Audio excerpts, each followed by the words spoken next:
Many years ago, in Accra, in an area where the houses stood close enough for neighbors to hear even your private thoughts, there lived a young lady named Sherry. The compound she lived in was the kind where nothing stayed hidden for long. If you cooked beans, the whole yard would know. If you bought something new, three people would ask for the price before you even removed it from the nylon. Sherry lived in one of the upstairs rooms of a yellow painted building that had seen promising days. The landlord, a short man with a loud voice and a permanently suspicious face, believed everybody owed him something, even when they had paid their rent complete. He would stand in the corridor every morning with his hands behind his back, inspecting people like a headmaster who had lost faith in his students. If he saw Sherry stepping out, he would say, young lady, you are always greeting too much. Be careful. People will think you want something. Sherry would smile politely, bend, and still say, good morning, sir. The man would shake his head as if she had just confirmed his worst fears. You see, this is what I am saying. Well, that was Sherry. She greeted everybody and anybody. She greeted the old woman that sold tomatoes, the boy that pushed wheelbarrow, the woman that shouted every morning because her husband snored like a faulty generator. Even the compound cat that had no respect for anybody received a small good morning whenever it crossed her path. But Sherry did not just greet. She greeted with intention and awareness. Her life was not anything extraordinary. She worked at a small fabric shop in Makola Market, where the owner shouted more than she spoke. Every day, she would arrange clothes, attend to customers, smile when necessary, keep quiet when necessary, then return home with tired legs but a peaceful mind. She was not rich or connected. She was not one of those girls whose phone rang with promises of soft life from men. Yet, there was something about her that made people feel like she was not stranded in life, as if she knew something they did not know. The truth was simple. Sherry believed in one thing, one principle: respect the head that wears the cap. However, she did not pick this belief from the air. It came from her mother, who used to say, my daughter, if you see someone who has gone ahead, do not compete with them. Do not argue with them. Do not reduce them. Just respect what is on their head, even if you do not understand it. As a child, Sherry did not fully understand what that meant. She thought it was just another one of those adult sayings that children were expected to nod at without asking questions. But life began to explain it to her slowly. She noticed something growing up.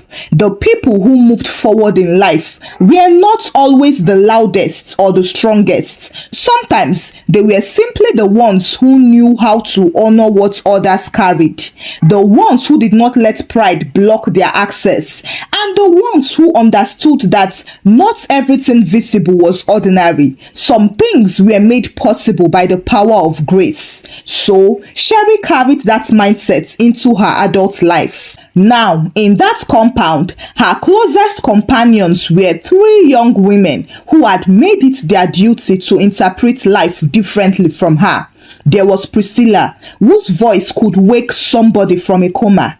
There was Essie, who believed every situation required commentary, especially if it did not concern her. Then there was Mansa, who laughed at everything, even things that were not funny, simply because she did not like to be left out. They often met under a mango tree near the junction after church. That tree had witnessed many discussions, many arguments, and many secrets that were not kept. If the tree could speak, half the compound would relocate immediately. On that particular Sunday, after the church service had ended, people were still greeting themselves, adjusting clothes, and discussing messages they had already forgotten. Sherry was on her way out when she saw the pastor's wife. The woman stood near the entrance, speaking to another member.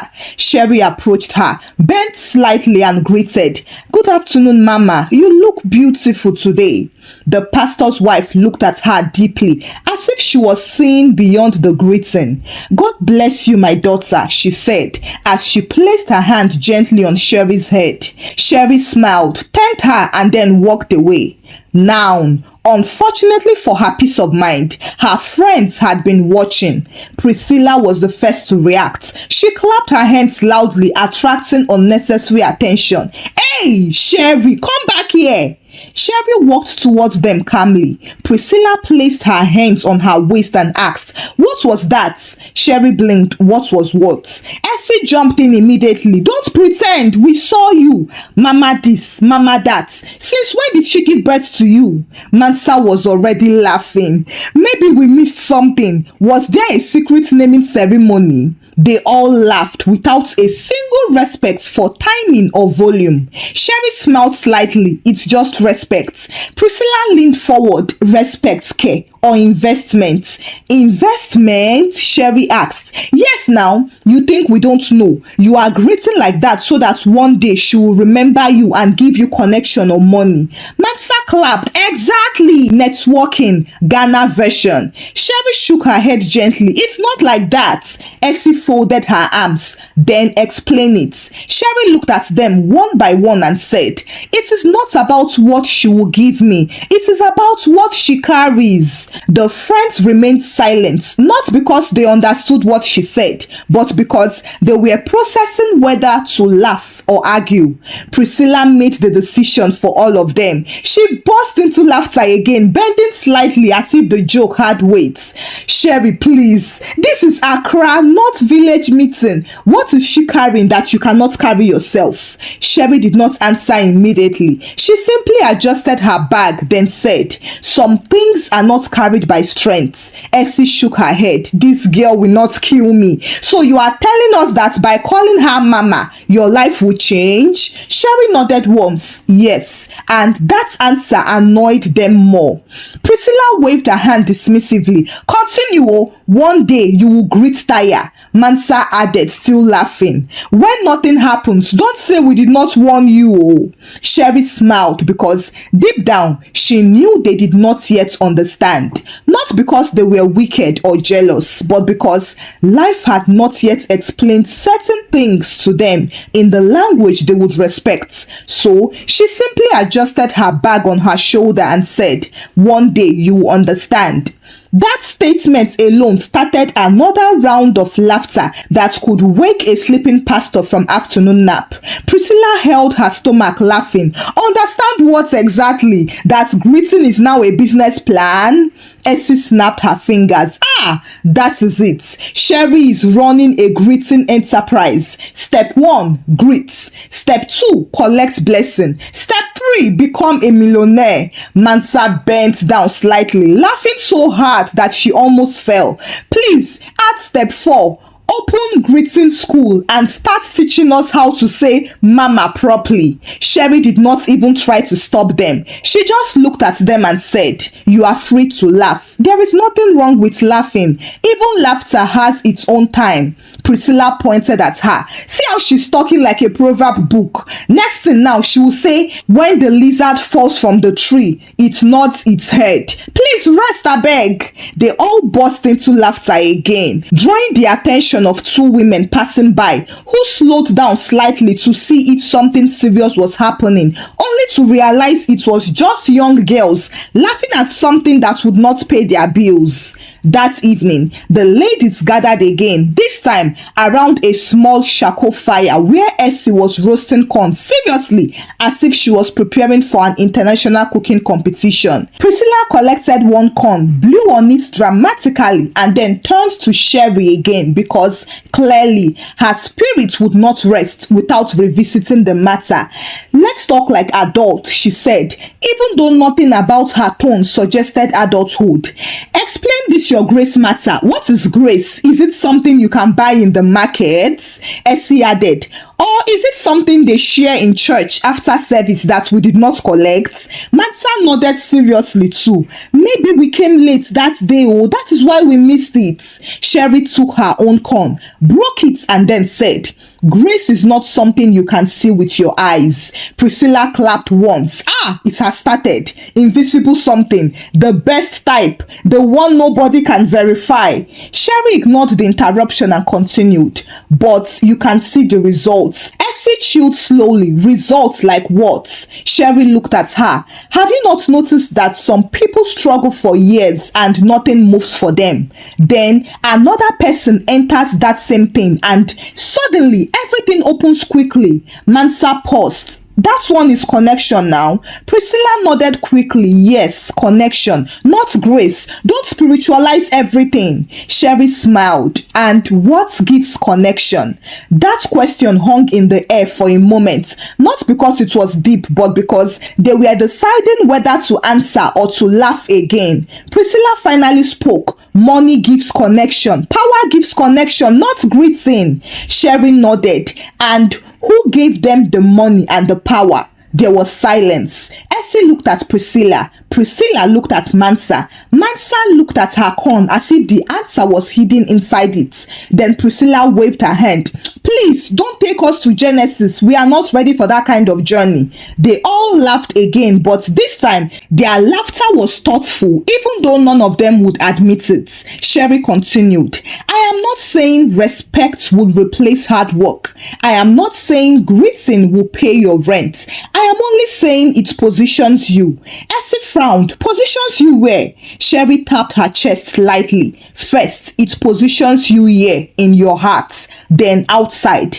Priscilla leaned back, shaking her head slowly. This girl is gone, completely gone. Soon you will start greeting the air. Mansa quickly turned and greeted the empty space. Good evening, air. Please bless me. They all burst into laughter again. Even Sherry joined them in laughing this time because truly, Mansa's foolishness had no respect for seriousness. But after the laughter died down, Sherry said, mock it if you want, but what you dishonor, you cannot attract. Priscilla rolled her eyes so hard that it looked like an exercise. Attract, care? Are we not magnets? Essie snapped her fingers again. Yes, magnetic Sherry, pulling blessings with greeting. Mansa raised her corn like a microphone and said, coming soon, how to attract grace in 5 greetings. They laughed again louder than before. Sherry stood up slowly, dusted her hands and then said, I am going home. Priscilla waved her off. Go and greet the landlord before you sleep. Maybe he will dash you free rent. That one almost made Sherry laugh out loud. As she walked away, she passed the landlord standing in the corridor like a man who had appointed himself as security for things nobody was trying to steal.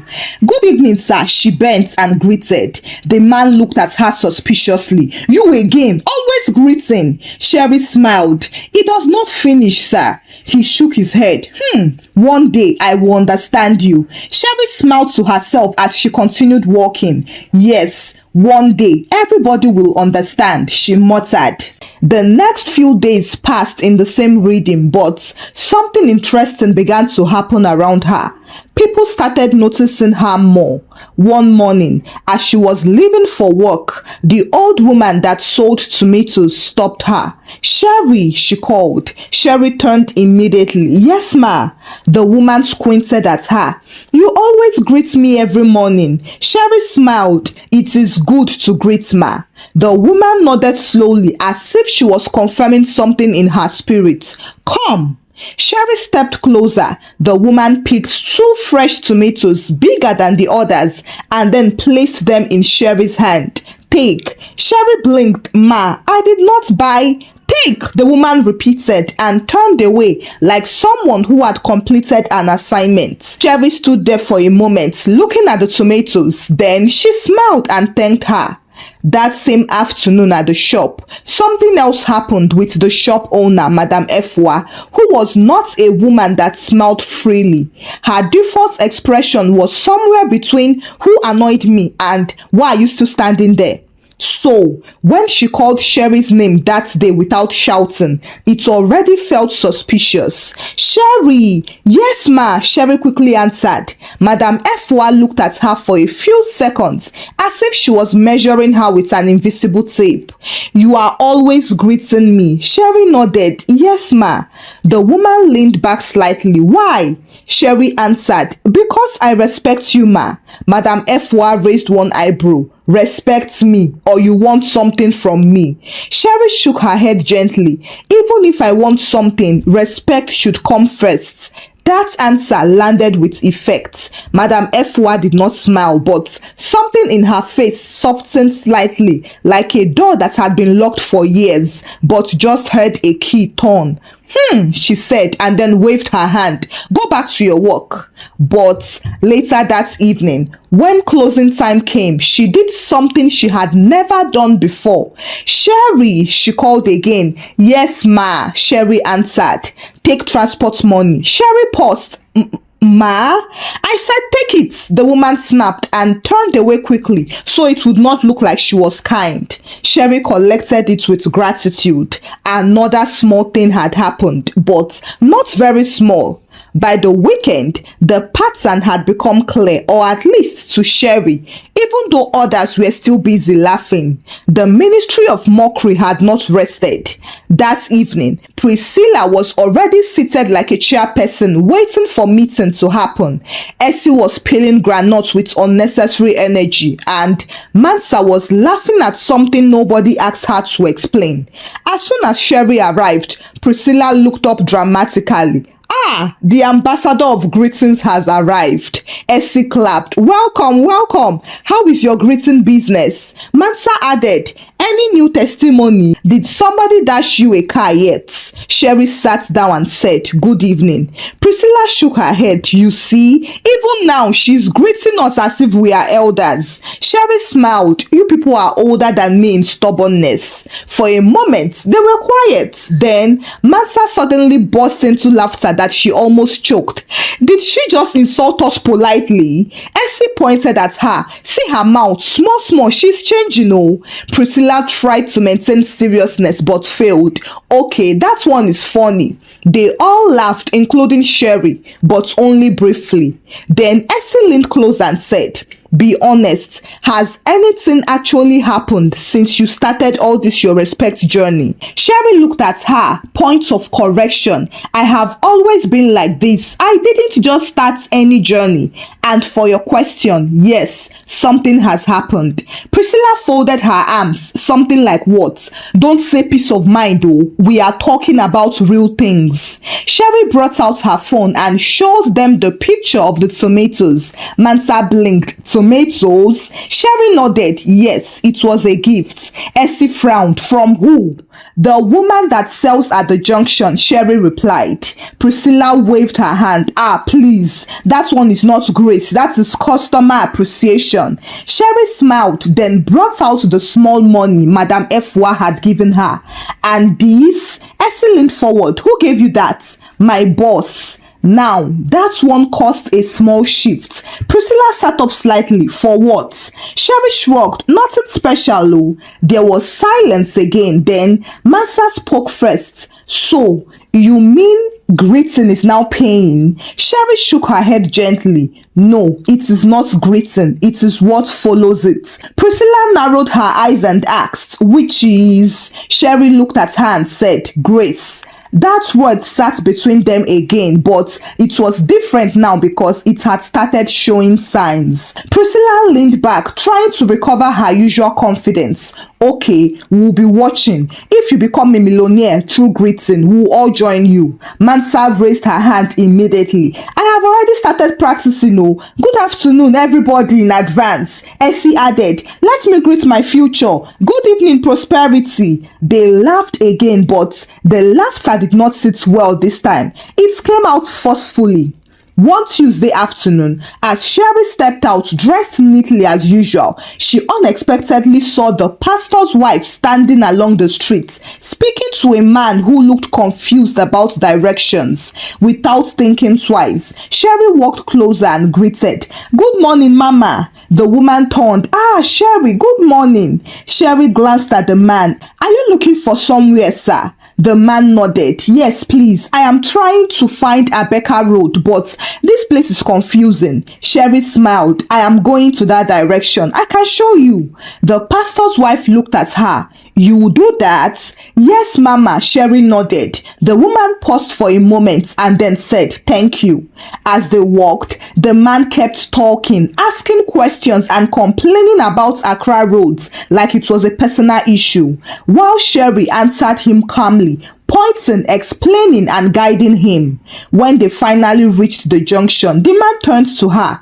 Thank you, madam. Sherry smiled. You are welcome, sir. He hesitated and then said, wait. He reached into his pockets and brought out money. Sherry stepped back slightly. No, it's fine. Please, he insisted, take it. Sherry looked at him, then nodded once and collected it. The next day, something else followed.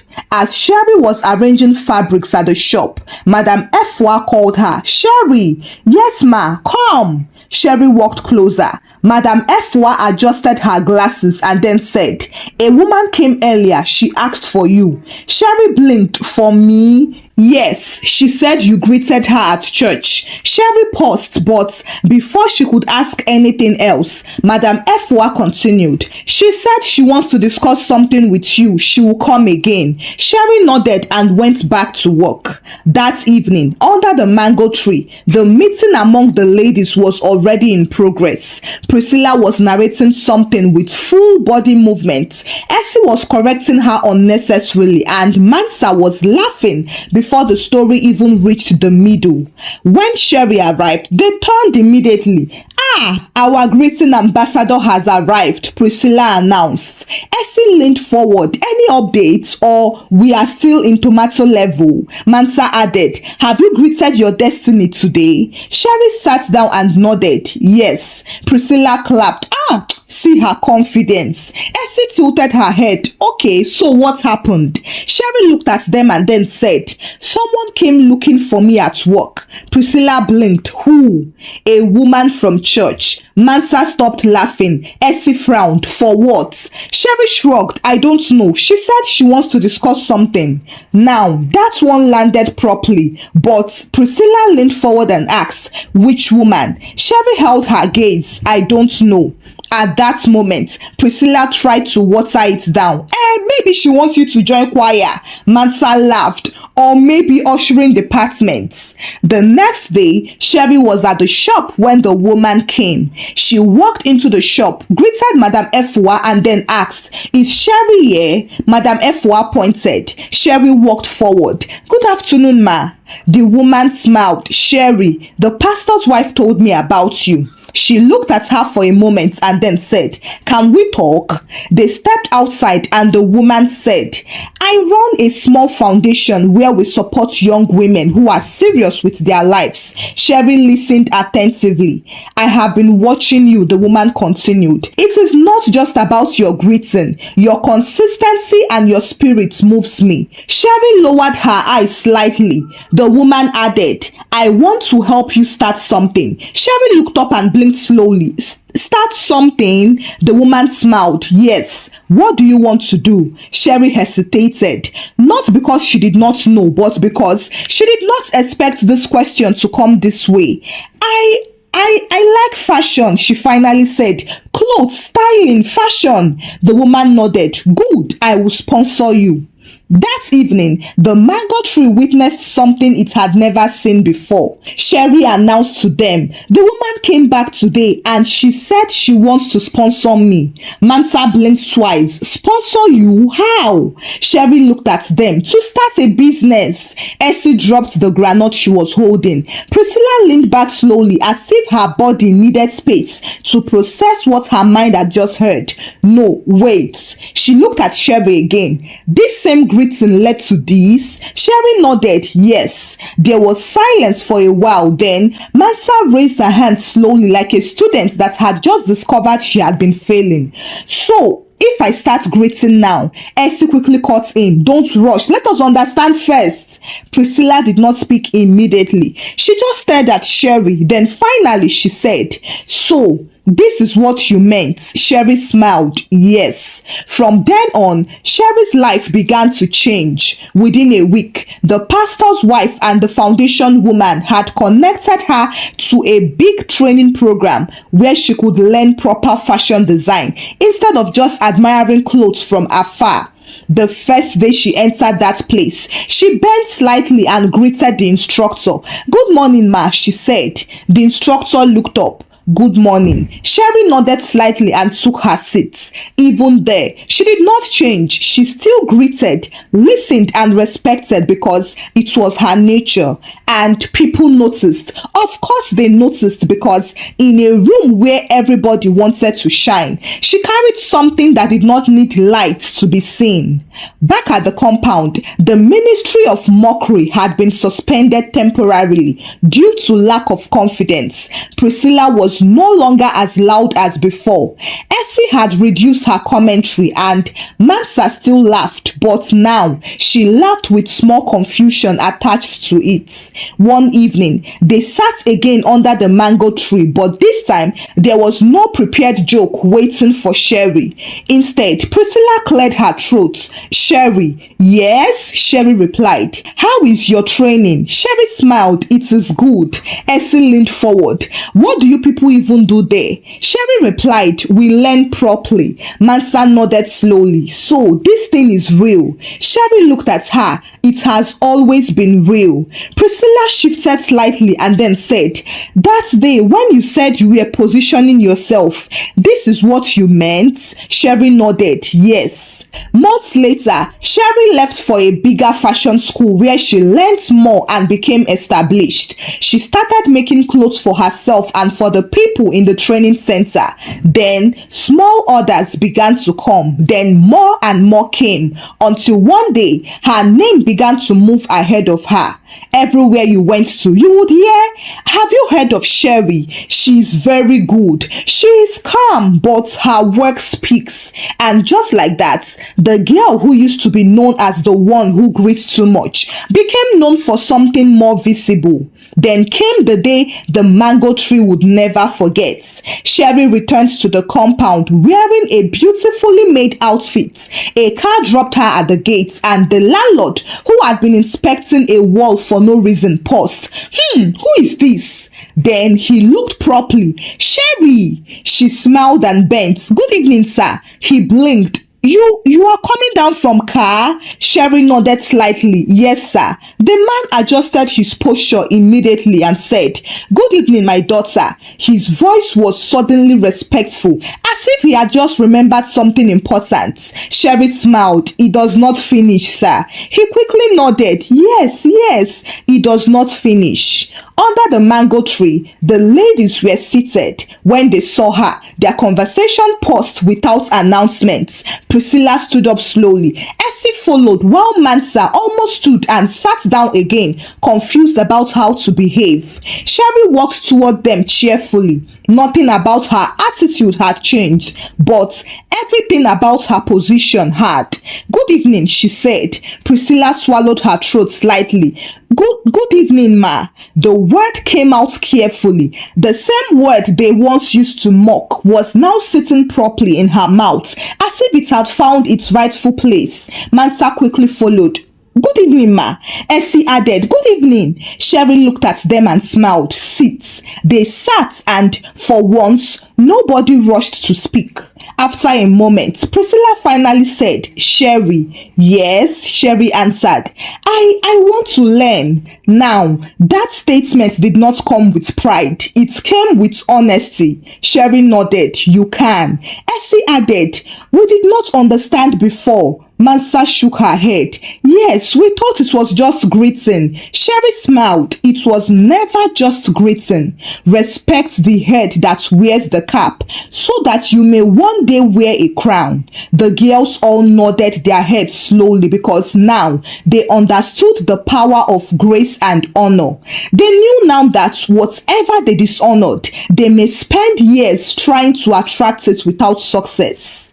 Hi besties, thank Thank you so much for watching the story. This story is dedicated to Sherry, one of our besties whose birthday is today. Happy birthday, dear Sherry. May the grace you honor continue to speak for you. May doors open for you without struggle, and may your life keep rising and shining. Dear besties, please let's wish her well in the comment section.